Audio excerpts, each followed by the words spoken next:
As parents in the digital age, we're all grappling with the same challenge. How do we provide our children with engaging entertainment while keeping them away from screens?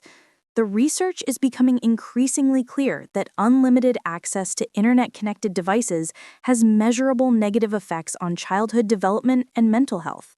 So when I discovered the Yoto Mini, a portable audio player designed specifically for kids that promised screen-free entertainment through audiobooks, podcasts, and music, I was immediately intrigued. I purchased one for our 7-year-old son, and after several weeks of intensive use, I have thoughts that every parent considering this device needs to hear. This is a product that gets so much right, yet stumbles in one critical area that might be a deal breaker depending on your expectations and circumstances. The Yoto company offers two distinct products, the original Yoto player and the Yoto Mini. The standard Yoto player is designed as a bedside companion with a large clock display on the front. While it does contain a battery, allowing for some portability around your home, calling it truly portable would be generous. That's precisely why the Yoto Mini exists. This compact version measures just 7 centimeters by 7 centimeters by 4 centimeters, fitting comfortably in the palm of an adult hand and easily in a child's. The diminutive size makes it genuinely portable in a way the larger version simply isn't. There's a lanyard attachment point on top, and the mini adventure jacket accessory I purchased came with a convenient wrist strap that my son immediately put to use. The device's physical design is thoughtfully executed. On the front panel, you'll find 2 bright orange control dials that are impossible to miss, a built-in speaker grill, and what Yoto calls a pixel display. Now, I should clarify what I mean when I say this is a screen-free device, because technically there is a display, but it's so minimal that it barely qualifies. This pixel screen shows only the most basic information, chapter numbers, simple cover art representations, and the current time. It's not the kind of display that would captivate or distract a child the way a tablet or smartphone screen would. At the top of the device sits the Yoto card slot, which is central to how this entire system functions. This is where you insert the physical cards that contain or link to the audio content your child will listen to. The initial setup process was refreshingly straightforward. You'll need to download the Yoto app on your smartphone and create an account. Once you've done that, you connect the Yoto Mini to your account through the app, which links the physical device to your profile. From that point forward, you can manage content, adjust settings, and monitor usage through the app. Before diving into the card system, let me explain what the Yoto Mini can do without any cards inserted, because this was a pleasant discovery. Turn on the device by holding the side button for 3 seconds. Once powered on, you can press the right dial inward to activate Yoto Daily, which is the company's free daily podcast designed for children.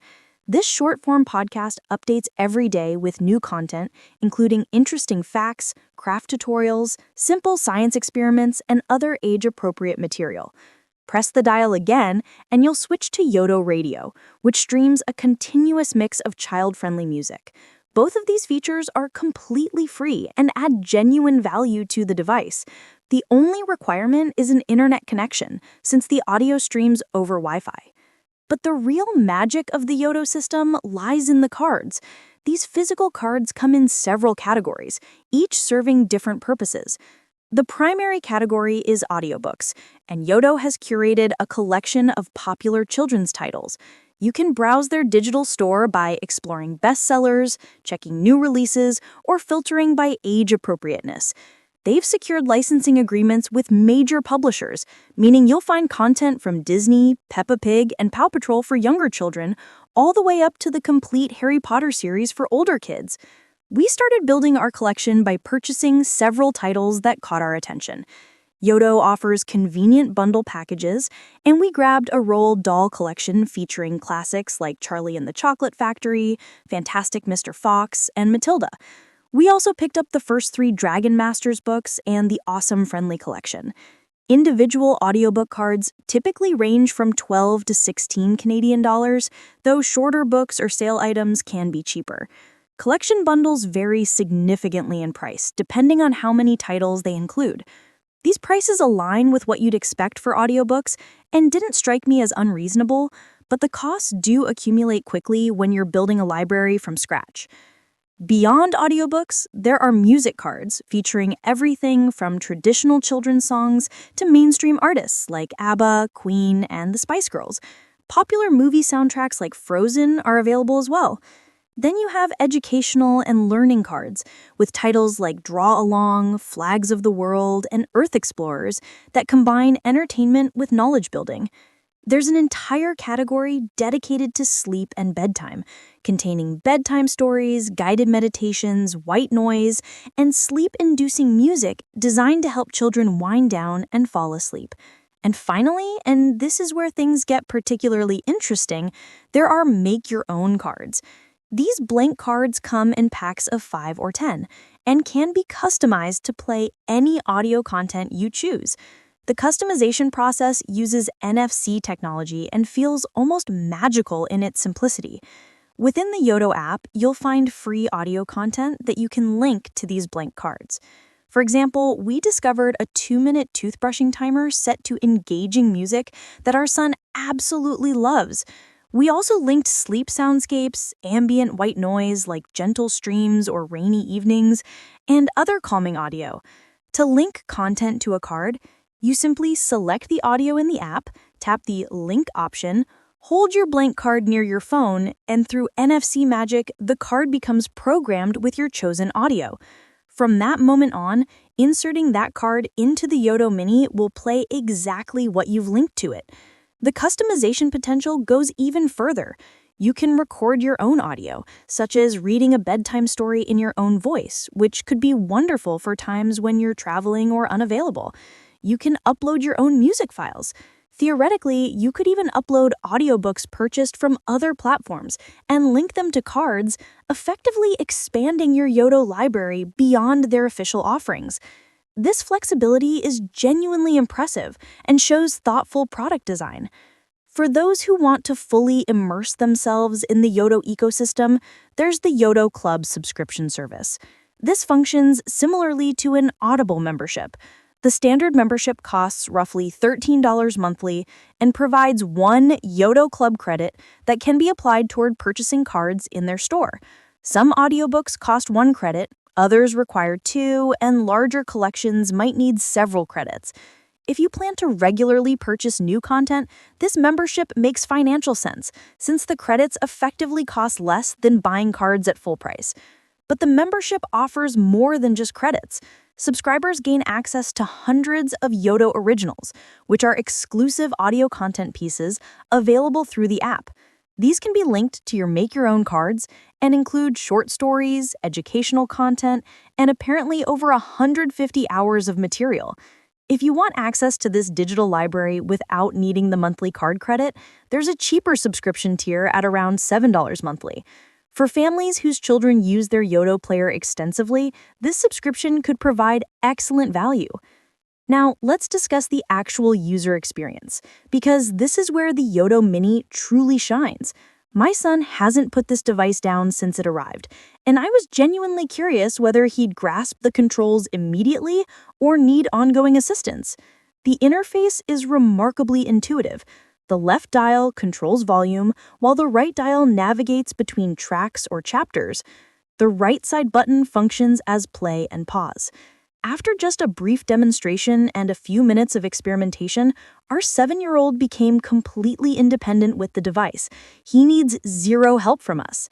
The card slot holds cards firmly in place with precisely calibrated friction, making them secure during use, but easy enough for small hands to remove and swap. He confidently switches between different audiobooks and content without any adult intervention, which was exactly the goal. The speaker quality exceeded my expectations for a device this size and price point. Audio comes through with good clarity and can get surprisingly loud when needed. It's obviously not comparable to a high-end Bluetooth speaker, but for its intended purpose, it performs admirably. For situations where speaker audio isn't appropriate, like traveling on planes or in quiet public spaces, the Yoto Mini includes a standard headphone jack. I believe you can also pair Bluetooth headphones, though I didn't personally test this feature. The app includes a volume limiting function specifically for headphone use, which provides peace of mind about protecting young ears from excessive volume levels. This is the kind of thoughtful safety feature that demonstrates the company understands their target audience. Battery life has been impressive in our real-world testing. Yoto claims up to 14 hours of playback for downloaded content, and while we haven't conducted a full drain test, our son has used it extensively without any unexpected shutdowns. Based on our usage patterns, I'm confident it delivers at least 10 hours, probably closer to the claimed 14. The device charges via USB-C, which is fantastic because it means you can use the same cables and chargers you already have for other devices rather than dealing with proprietary charging solutions. We have an upcoming trip to Europe this summer, and the excellent battery life will be invaluable during long flights and train journeys. Yoto does carry some genuinely popular content. Their licensing deals with Disney and Peppa Pig mean those franchises are well represented. They have the Harry Potter series, which is a major draw for older children. But the gaps in their catalog are enormous and baffling. There's no Dr. Seuss whatsoever. No Shel Silverstein. You won't find the Wild Robot or the Percy Jackson series. They have the first Minecraft novel, but none of the 12 sequels. They offer the first 3 Dragon Masters books, but not the remaining 27 titles in the series. They have the first 3 Captain Underpants books, but not the other 9. This pattern repeats constantly throughout their catalog, where they'll offer the beginning of a series, but not the complete collection. Here's why this matters so much in practice. My son listened to those 3 Dragon Masters audiobooks on his Yoto and finished them all within 3 days. He absolutely loved them and immediately asked for the next book in the series. I would have happily purchased it from Yoto, giving them my money and keeping everything within their ecosystem. But it doesn't exist in their store. So now I'm faced with a choice. Do I buy the remaining audiobooks on Audible, which defeats the entire purpose of having this wonderful screen-free device, or do I go through the complicated process of purchasing audiobooks on CD, ripping them to my computer, uploading them to the Yoto system, and linking them to make your own cards? That process requires technical knowledge, time, and effort that many parents simply don't have or want to invest. From a business perspective, this content gap is costing Yoto real revenue. There are books they could be selling right now if only they were available in their store. But more importantly, it's creating genuine frustration and disappointment within their user base. Some families might tolerate incomplete series and limited selection. Others might abandon the platform entirely out of frustration, either returning to screen-based solutions or simply giving up on the concept altogether. I understand that licensing audiobooks is expensive and complicated. I'm sure there's a chicken and egg problem where they need more paying subscribers to justify licensing more content, but they need more content to attract more subscribers. But as a consumer and a parent, that's not really my problem to solve. I'm evaluating whether this product meets my family's needs at the price they're asking. So here's my honest assessment after weeks of use. In terms of hardware design, build quality, ease of use, and the core concept, the Yoto Mini is genuinely excellent. The small form factor makes it truly portable. The controls are simple enough for young children to master independently. The accessories like the wrist strap, protective cover, and carrying case are well designed and functional. The physical cards are delightful, turning content selection into a tangible, screen-free activity that children enjoy. The battery life is impressive, the sound quality is adequate, and the thoughtful safety features demonstrate a company that understands their audience. But the content library is the weak link in an otherwise strong chain, and it's a pretty significant weakness. If you're considering the Yoto Mini, I'd suggest asking yourself a few questions. Are you and your child comfortable exploring whatever content happens to be available without strong preferences for specific titles or series?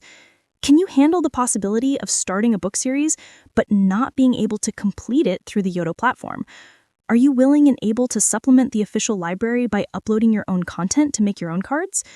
If you answered yes to these questions, the Yoto Mini could be an excellent investment that provides exactly the screen-free entertainment experience you're looking for.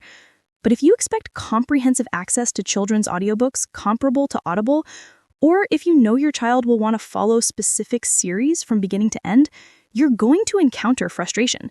The device itself is wonderful, but a wonderful device without adequate content is like having a fantastic car with nowhere to drive it. That's my honest take on the Yoto Mini, a brilliant concept with impressive execution, held back by a content library that simply hasn't caught up to the quality of the hardware and user experience. Your mileage may vary depending on your expectations and your willingness to work within or around those limitations.